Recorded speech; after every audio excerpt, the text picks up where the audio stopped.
I was invited at age 5 to my cousin's place, and they had a table. And he showed me the first day how to slam the ball. And then I fell in love with table tennis. That's all I wanted to do. But took another 10 years before I got to a club where actually I got some professional training. What we did, we didn't have a ping pong table, but I got a ping pong paddle, I got a ball, and I was hitting against the wall, practicing. And then we played on our kitchen table, which was probably a quarter size of an actual ping pong table. And then later, at age 14, when I went to trade school, they had a ping pong table at school, and so we started to play there. And one of the teachers actually was not a very high level, but was a good player, and he played in competition, and so he gave us some kind of help and instruction. And on the way to school, I saw a sign, table tennis club. And so I talked my friends into a school that we played with to let's go and check it out. And so we went there, and the coach asked me, didn't ask the rest of the guys, he didn't ask the rest, but he asked me to come back. And so that's how it started. And at that club, they didn't have a cadet team, so they needed an auditional player. And so I was the auditional player. You were 15 at the time? 15. Okay.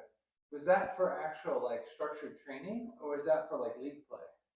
Well, okay, they had regular practices, but we didn't really have a coach that worked with individual players. But I got, by God's grace, I got fortunate because they also hired a junior player that was in the junior national team, and he was working with me. And so I started to improve pretty fast. And out of the place where they actually hired me or got me into the team, they moved into a full-time facility. And then I had a chance to go. I got a key. I had a chance to go and practice every single day. And that was never enough. Yeah. I mean, if there was a holiday, I was sick if I couldn't go and play. I mean, I loved it so much. And then I realized that the top players at the team, Yeah. they're getting paid to play. I said, that's what I want to do. So from that moment on, I played whenever I could. I asked my coach for additional opportunities, and then he was friend with the national team coach, and he asked him if I could go there. So I became a training partner also for the national team later on. And in about 5 years, 6 years, I became one of the top players in Hungary. Nice. So, when did you move to the U.S.? Well, we moved to the U.S. in 1978. My wife's father lived in the U.S., moved a few years earlier, lived in the U.S., and Sylvia visited him, and she said she wanted to live in the U.S. And so, make the long story short, she talked me into it, and we moved to Italy. And at that time, Hungary was a communist country, so you can't just leave. But we went for a trip, and we decided not to go back. But we had to wait 7 months in Italy for our papers to clear, and so we came to the U.S. legally. Wow. Yeah. So So that that was was 1978. so summer of 1978, Yeah. and immediately found a club in Chicago. We moved to Chicago and started to play and playing tournaments. And in November, they had the team tournament in Detroit. At the end of the tournament, I was ranked number 2 in the country. So Similar was first, I was second. I could not play at the first national U.S. nationals. Yeah, U.S. nationals. But the second year, because prior to that they invited me to play for the U.S. team, I asked them that if I can play in the U.S. team, why cannot I play at the U.S. Tryout or U.S. nationals? So they allowed me. So they did a vote and they allowed me to play and end up winning the nationals, beating them in the finals. So you you moved here in 1978. Yeah, And then in 1979, that's when you won the U.S. Nationals. correct. All right. So tell me about that match. I did beat Danny prior to that, Okay. once in a tournament in, I believe, was in Atlanta. And so going in as a second seed, well, it was challenging. Challenging because uh, we got here, and usually if anything can go wrong, something will go wrong. Okay, yeah. And so my paddle was messed up, so I tried to get a new rubber, and here This I is at the could tournament? at the tournament. Okay. And and but you know, I was not warm and starting the tournament as I putting a new rubber on and stuff like that, and I almost got beat in the first round by Ben Nisbet. I remember that match. And but he made a mistake. He was up 2 games to 1 and took a break of 5 minutes or 7 minutes. Okay. So what I did, and I'm not sure that was legal or not Okay. legal. Nobody said anything. Okay. But what I did, I called over a player to warm me up. Okay. So he came back. I beat him, and That I was had the first round. that was the first Okay. round. All right. Was not easy. He actually played much better than I expected, and I didn't feel the ball, but ended up winning. And I had some challenges, but then there was a young player, Kwang Bui, very powerful lefty. Uh, uh, then he played before my match with David Sakai, who's very consistent. Every rally, they had like 15, 20 shots. You know, it was a long, long match, but I played him next, and he was hot. Nothing I could do that he didn't kill. If I open up with the spin, he killed it. If I push the ball, he killed it. I mean, nothing I could do basically to seems like to change the match. And I don't recall exactly, but I know that somehow I got a game and he was up 2 games to 1. And 2 games to 1, and he was up 13-7, Okay. 13-8. Yeah. And it's just like that. It's changed. He started to think about that, what happens if he lose, or what happens. I'm not sure exactly what went on his head, but in it, just like that, it, instead of making every shot, he's starting to miss. I was making every shot. I couldn't miss at that time, so I ended up beating him. So I had other tough matches with Scott Bogan, who actually ended up winning the Nationals a year or 2 years after. Scott Bogan and Perry Schwartzberg and some of the Roger Swerdlick. These guys were in the U.S. national team at that time also. Some tough matches, but I got to the finals, and in the finals was Danny. So what were the odds? If you were a betting guy, what would you set the odds for? He was favorite 5-2, I believe. That's what they were taking odds. Actually, they were doing bettings on the side. For sure. And so, you know, the guys were actually were very loud rooting for me. They they were betting on me. Otherwise, nobody really knew me. I mean, not too many people knew me. So, you know, then he was definitely the favorite to win. And I started good, and I was up 2 games to 1, and I was getting murdered in game 4. He was up like 18-11, something like that. And so at that point, I decided I'm going to just slam every ball, because I didn't want him to get into the final game as hot, and you know. And so it was interesting because it's the match is on YouTube, and the announcer recognized what I was doing. He says, "I don't think it's bad for Malik. I think it's going to hurt Simula." And sure enough, we going into the 5th game, and then he's up 3-0. And for no apparent reason, and I really give it to God, because you cannot explain why he's missing nice and easy high balls, but not one. He missed 8 in a row. 18. I was up 8-3 in the 5th, starting with 3-0 down. And but that from that moment on, Simula turned it on, and he can do it. I mean, if you ever watch him play, he is an incredible fighter. And the match became very, very close and very, very tight. And he was closing in, getting closer and closer. A final, I got up to 2018. I was of 2018 and 2017. And he made the next point 2018. And I said, I have to open up. I can't let him open up. I have to open up. And I wanted to open up, but when I watched the video, and I thought I did open up, but I watched the video, no, I did push it. End up missing it. Similar missed. 21-18. I was champion.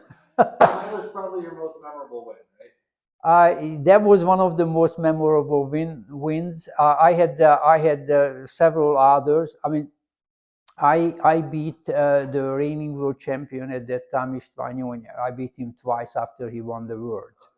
I beat the other world champion team members like Takács, his last name. I beat him. Tibor Kreiss, he became one of the best players also in Europe. I beat him. So Béla Frank, who became actually Hungarian national champion, beating all the three world champions before he got, to before he won the final match. So I beat a lot of good players throughout the years, but winning the U.S. Nationals is big. And then the following year, we won the U.S. Open with teaming up with Eric Bogan and Scott Bogan, beating the Similar brothers and Perry Schwartzberg in the finals. But even prior to that, we played against the Canadian number one team from the Canadians, and I was being beat by this guy. And he was up one game and 17-13, and I was frustrated. And what I did, a ball came, I hit it with my right hand, it came back, and I turned around like that and smashed it for a winner. That broke him. The match was over. He was up one game 17, 14 at that time. So I just did boom, and I killed it like that. And he broke him mentally. And then after that, I won the match easily. And then I beat Perry Schwartzberg. I'm not exactly, I don't recall if I played Danny at that match, but I know that Scott won his match and Eric won his match. So we end up beating them 5-3. Yeah, so we won also the team championship at that year. And then later on, I won obviously hundreds of first class tournaments, and end up winning the over 40, over 60 U.S. Nationals and U.S. Open. So yeah, that was quite fun. Yeah. So as far as when you first played with the robot, when's the first time in your entire life that you played with any robot, not just the Power Pong robot, but any robot? Well, it's interesting because the Hungarian national team, they did have a robot. They did have a robot. You're correct, in Hungary. They did have a robot, actually it was a Stiga robot generating lots of spin. I'm not sure how good it was because I don't really recall, because we could only play with it very rarely. Okay. But interestingly enough, I mentioned to you Béla Frank. Well, in the national team, you had the club because you played for a club, and then you had the club training and the national team training. Yeah. And but Béla ended up purchasing a very inexpensive robot actually at that time, and made it work. So at home, in addition to his club training and the national team training, he could put an extra 10, 15 hours a week in with the robot. He So was he was not with the national team, club team, at the club, and then he was also doing robot training. also doing robot training in addition to that. Well, he became so consistent that he's starting to beat the best players in Hungary, and he became not only Hungarian national champion, but also obviously the national team member. He became one of the best players also in Europe, and then he ended up even recently won the over 60 world championship. So he became an excellent player, and it's not one thing, but all these things together. So he was willing to go to the extra mile, do the extra training, and benefited big time from the robot training. Yeah, I think that's a great distinction to make. Is sure, robots are good for people that maybe don't have access to professional training, But even for people that have access to professional training, to be able to supplement that with robot training, it does really help as well. Well, supplement is the key, because even when we started our training center, Yeah, our kids that just started out, complete beginners, yeah, when I compare it with other kids that actually were already established at a leading club in California, yeah, our kids within 1 year yeah. not only caught up but beating some of those players. Right. And actually, we were told at a tournament they entered first time. There's no longer they allowed to enter tournaments which is under 1800. They were not, because they're at low rating. Yeah. They were giving like an 1100, 1200. They were Right. beating 1800 players Right. and things like that. So they told me no more. So the robot training does help. No, definitely. And Yeah. it's proven results for years. Yeah. And that's what I want to talk about next is how did Power Pong training start? Because I know you had a training center called Power Pong, but when was the first Power Pong robot actually made? How many years ago? Okay, so the training center was again also a gift from above, from God, because um, once we became Christians, I was at that time I was in insurance business, but I didn't want to do it any longer because there was a conflict of integrity, and it's a long story, so I don't want to get into it. But bottom line, I didn't feel like doing it, and so I kind of wanted to change. And we went to church. We became believers. Went to church, and the pastor was talking about that people starting very low, and then they can go into a position or whatever it might be. But so I told God, I said, Lord, I could never work for $5 an hour because our expenses were so high. And make the long story short, a few months later, I started to work at Calvary Chapel, from the insurance industry to Calvary Chapel as a janitor, $5 an hour. Okay. Prior to that, making all the money, we were behind with the IRS, so we owed money, and problem with the IRS, and we didn't have the money to pay. Working at Calvary for $5 an hour, we paid off our debt. Wow. Can't tell you how. I cannot explain it. We got the higher IRS taken care of. Actually, they accepted, I think, 5 or 10 cents on the dollar as payment in full. I mean, just crazy stuff starting to happen. Not only that, working as a janitor, we had at the church they had the faculty retreat. In the faculty retreat, they had a ping pong table.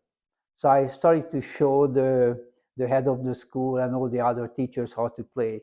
Well, the head of the school was by far the most untalented. That he didn't know what to do with the ball or the paddle. I mean, just was really has no feel for balls. But I showed him how to slow down and how to hit the ball and things like that. Miracle happened in September 1st when the school started. They had a PE class, physical education class, with no PE teacher. So then they remembered that I taught them table tennis, and they asked me if I know they know that kids are different, but they know that I can teach. So asked if I could handle kids. I said, sure, I can. So they gave me a class to teach, and then the class became 2 classes and 3 classes, lunchtime activities, and full-time teacher. Became a full-time teacher at Calvary out of that. And then we started a lunchtime activity with the kids, and they started to become good. And so well, I said, we need more than just what's available lunchtime. So I went to the local boys club, and they gave us a facility to train there 3 days a week. So we took the kids, and then we took them to nationals. And then I got a call from nowhere. Um, the guy named Bill Perry called, and he said he's looking for table tennis lessons. But this guy is a world-class business guy who ended up giving me $10,000 to start my business. Wow. He says, I cannot guarantee it's going to work, But I said, here's the money. I said, this is what I'm willing to give you. And he arranged for us to rent a place in the same place where he was in that business venture, which unfortunately got kicked out after a year because the city gave the owner problem that it's not safe for kids. I didn't understand how is it possible it's safe for adults but not safe for kids. Nevertheless, we got kicked out. That's when we opened up at Los Cab. We find the other place at Los Cab, yeah. So that's how the training center started. And again, that was none of my doing. It came from above. And the same way with the robot. Uh, I cannot tell you why and how, but I can tell you that one of the leading company, table tennis company, was having a contract with our manufacturer. Uh, but what happened was they had issue with the robot, so they decided to go with a Chinese model, okay, and they never told the manufacturer that they're dropping them. But after 6 months, the manufacturer received no orders. He started to check and realized that they no longer advertising him or his robot, but advertising the Chinese model. And he got upset. But prior to that, we had a contact because I also had issue with his robot. And so he called me and asked me if I'm willing to market his robot since the leading table tennis company does not want to do it or is not doing it. And so I said, as long as we can provide excellent customer support, then I'm willing to do it. And not only that, in order for us to, I like to do it under my company name, which is Power Pong. And so that's how it started. And how many years ago was that? Like 12? around 12 years ago, yes. Yes. We started with a very basic models. And but my goal was always to be able to provide the not only the best customer support but also the best product for the possibly the lowest possible cost. So that's how we started. All right, so how has the robots developed in the last 12 years? From your earliest models to the top of the line models that we offer now? Well, it's very interesting because what happened was after these things happened, the manufacturer came up with a new model, and a European part of this leading table tennis company was doing extremely well. So American brand or the American part of the company wanted to come back, but then they realized that I already have the license. And so because of that, I was getting lots of issues and problems with the manufacturer because the big company was selling, you know, 1,200, 1,500 robots per year, where my sales were very low, very, very low compared to that. And so I didn't want him to, lose out.